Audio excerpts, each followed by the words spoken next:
Hi friends, welcome back to our channel. ఈరోజు topic వచ్చేసి daily current affairs March month అండి.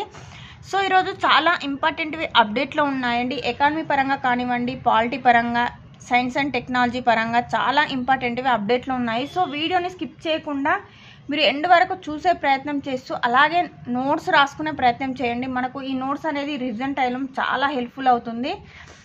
So మన videos కనుక కొత్తగా చూసిన వారైతే ప్లీజ్ సబ్స్క్రైబ్ చేసుకోండి. అలాగే మీ ఫ్రెండ్స్కి కూడా షేర్ చేయండి. ఓకే, టాపిక్లోకి వెళ్ళినట్లయితే భారత్లో 3 రెట్లు పెరిగిన సైబర్ నేరాలు. భారత్లో 2022-23లో డిజిటల్ అరెస్టు మరియు సైబర్ నేరాలు 3 రెట్లు పెరిగినట్లు కేంద్ర గణాంకాలు తెలియజేయడం జరిగింది. సో 2024లో 1,23,672 సైబర్ కేసులు నమోదు కాక సైబర్ నేరగాలు దోచుకున్న మొత్తం విలువ వచ్చేసి 1935 కోట్లకు చేరడం జరిగిందండి. సో 2025లో 39,925 కేసులు నమోదు కాగా వీరు కాజేసిన సొమ్ము మొత్తం వచ్చేసి 91.14 కోట్ల నష్టం జరిగిందని ఈ యొక్క నివేదిక వెల్లడించడం జరిగింది. సో నెక్స్ట్ వన్ వచ్చేసి CNCSW 69వ సమావేశం. ఈ సమావేశం ఎక్కడ నిర్వహించడం జరిగిందంటే న్యూయార్క్లోని UN ప్రధాన కార్యాలయాలలో జరిగిన ఐక్యరాజ్య సమితి commission on the status of women, it means UNSCSW abbreviation అండి. Commission on the status of women యొక్క 69వ సెషన్కు భారత్ తరపున కేంద్ర మహిళా మరియు శిశు అభివృద్ధి శాఖ మంత్రి అయినటువంటి అన్నపూర్ణాదేవి గారు ఈ యొక్క సమావేశంకు ప్రాతినిధ్యం వహించడం జరిగిందండి. సో ఈ సమావేశంలో లింగ సమానత్వం, మహిళల ఆరోగ్యం, పౌష్టికాహారం మరియు విద్య, ఆర్థిక సాధికారతపై దృష్టి కేంద్రీకరించడం జరిగిందండి. సో మనం UNO యొక్క స్టార్టింగ్ పాయింట్ చూసినట్లయితే UNO ఏర్పాటు వచ్చేసి అక్టోబర్ 24, 1945. దీని యొక్క హెడ్ క్వార్టర్స్ వచ్చేసి న్యూయార్క్ నగరం అండి. UNO దినోత్సవం వచ్చేసి UNO ఏర్పాటు రోజున దీని యొక్క దినోత్సవంగా అక్టోబర్ 24న సెలబ్రేట్ చేసుకోవడం జరుగుతుంది. UNO తొలి సెక్రటరీ జనరల్ వచ్చేసి ట్రిగ్వేలి గారు అండి. UNO ప్రస్తుత సెక్రటరీ జనరల్ వచ్చేసి ఆంటోనియో గుటెరస్. చాలా ఇంపార్టెంట్ అండి. సో నెక్స్ట్ టాపిక్ వచ్చేసి వ్యవసాయంపై భారత్ చిలీ మొదటి జాయింట్ వర్కింగ్ గ్రూప్ సమావేశం నిర్వహించడం జరిగిందండి. సో వ్యవసాయంపై మొదటి జాయింట్ వర్కింగ్ గ్రూప్ సమావేశం భారత్ మరియు చిలీ దేశాల మధ్య మార్చి 12, 2025న వర్చువల్ విధానంలో నిర్వహించడం జరిగిందండి. ఈ యొక్క సమావేశానికి వ్యవసాయ రైతు సంక్షేమ శాఖ జాయింట్ సెక్రటరీ అయినటువంటి అజిత్ కుమార్ మరియు Chile bureau agriculture studies and policy అంతర్జాతీయ వ్యవహారాల డైరెక్టర్ గాబ్రియల్ లెసెకా కలిసి ఈ అధ్యక్షత వహించడం జరిగింది ఈ యొక్క సమావేశానికి. నెక్స్ట్ వన్ వచ్చేసి భారత్ బంగ్లాదేశ్ నావికా విన్యాసాలు 2025 అండి. దీని యొక్క ఎడిషన్ వచ్చేసి 5వ ఎడిషన్. భారత్ బంగ్లాదేశ్ నిర్వహించే విన్యాసాలను బొంగో సాగర్ అని పిలవడం జరుగుతుందండి. భారత్ బంగ్లాదేశ్ నావిక విన్యాసాలు మరియు కోఆర్డినేట్ పెట్రోల్ 6వ ఎడిషన్ మార్చి 10 మరియు 12 వరకు బంగాళాఖాతంలో నిర్వహించడం జరిగింది. ఈ విన్యాసాల్లో ఇరు దేశాల మధ్య సహకారాన్ని మరియు పరస్పర సామర్థ్యాన్ని పెంపొందించడమే లక్ష్యంగా భారత్ మరియు బంగ్లాదేశ్ ఈ నావికా విన్యాసాలను ఏర్పాటు చేయడం జరిగిందండి. చాలా ఇంపార్టెంట్ అప్డేట్ అండి.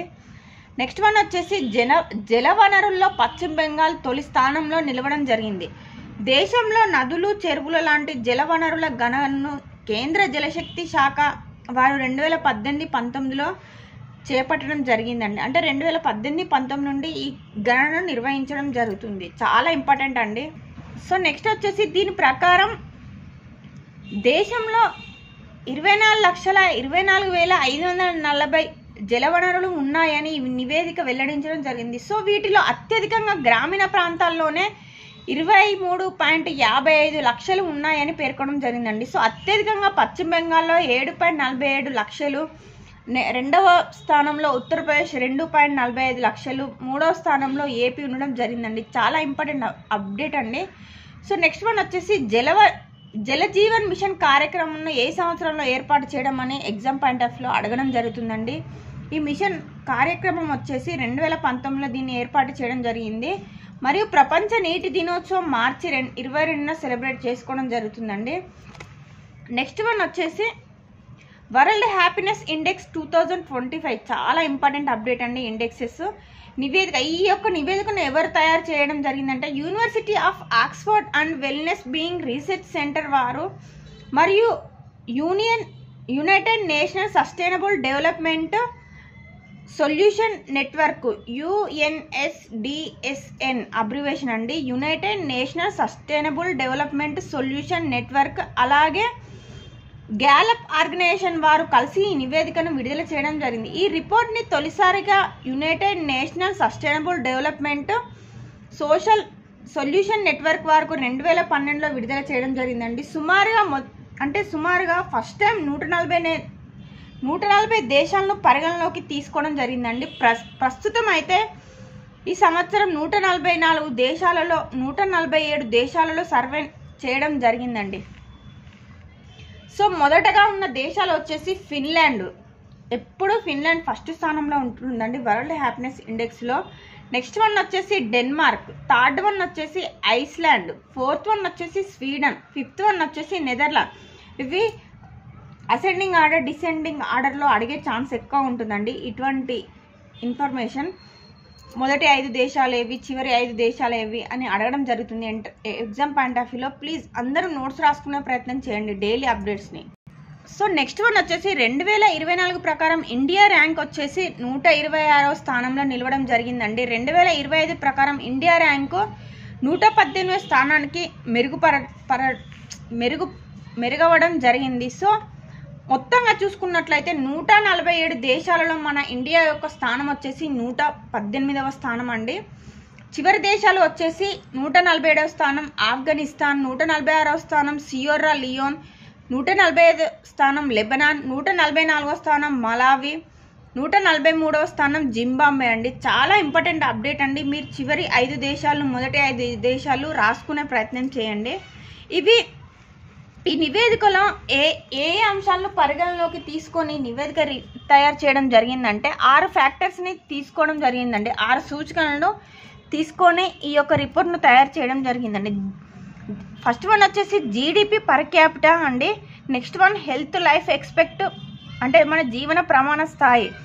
థర్డ్ వన్ వచ్చేసి పర్సెప్షన్ ఆఫ్ కరప్షన్ అండి, మన దేశంలో అవినీతి ఎంత ఉంది అని తెలుసుకోవడం. సోషల్ సపోర్ట్ ఎలా ఉంది, కైండ్నెస్, జనరసిటీ అంటే దయ ఎలా ఉంది.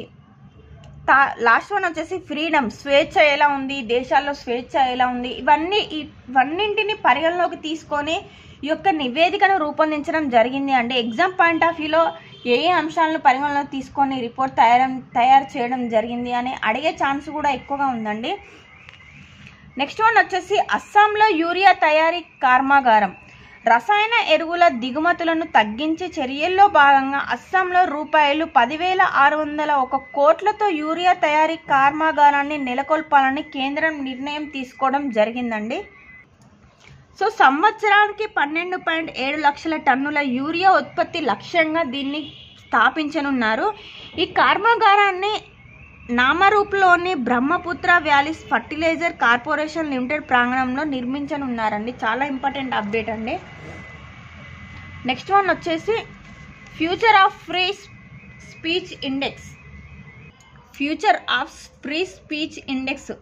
ఈ నివేదికను ఎవరు విడుదల చేయడం జరిగిందంటే అమెరికాకు చెందిన స్వతంత్ర థింక్ ట్యాంక్ అయిన the future of free speech వారు ఈ రిపోర్ట్ని విడుదల చేయడం జరిగింది. మొత్తం ఈ రిపోర్టుకు సంబంధించి మొత్తం 133 దేశాల్లో ఈ సర్వే నిర్వహించడం జరిగిందండి. ఇందులో మొదటి 3 దేశాలు వచ్చేసి స్కాండినేవియా, సెకండ్ వన్ వచ్చేసి నార్వే, థర్డ్ వన్ వచ్చేసి డెన్మార్క్.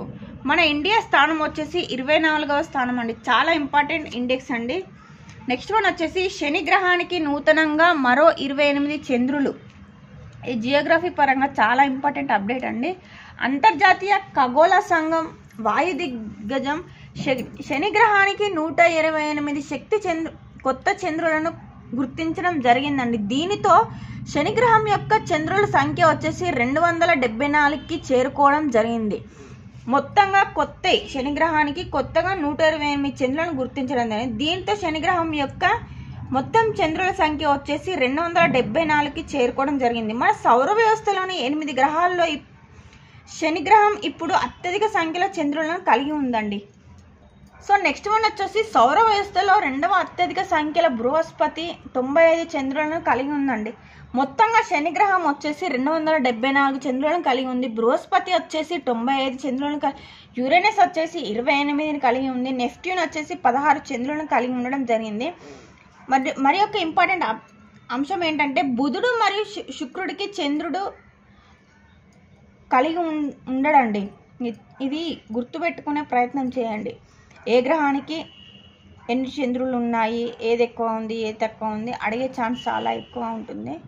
సో నెక్స్ట్ టాపిక్ వచ్చేసి భారత్ ఫ్రాన్స్ మధ్య వరుణ నావికా దళ విన్యాసాలు 2025. దీని యొక్క ఎడిషన్ వచ్చేసి 25వ ఎడిషన్.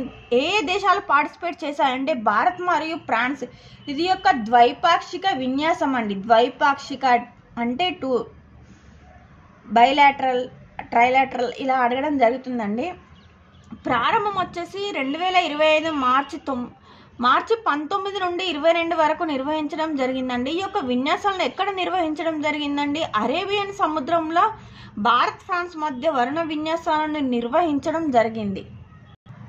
సో ఈ విన్యాసాల్లో ఇరు దేశాల నావికా దళాలకు చెందిన విమాన నౌకలు, విక్రాంత్ మరియు చార్లెస్ డి గల్లే యుద్ధ విమానాలు, డిస్ట్రాయర్లు, ఫ్రిగేట్లు మరియు భారతదేశ స్కార్పిన్ క్లాస్ జలాంతర్గామితో పాటు 2 నావికా దళాలు కూడా పాల్గొనడం జరిగిందండి.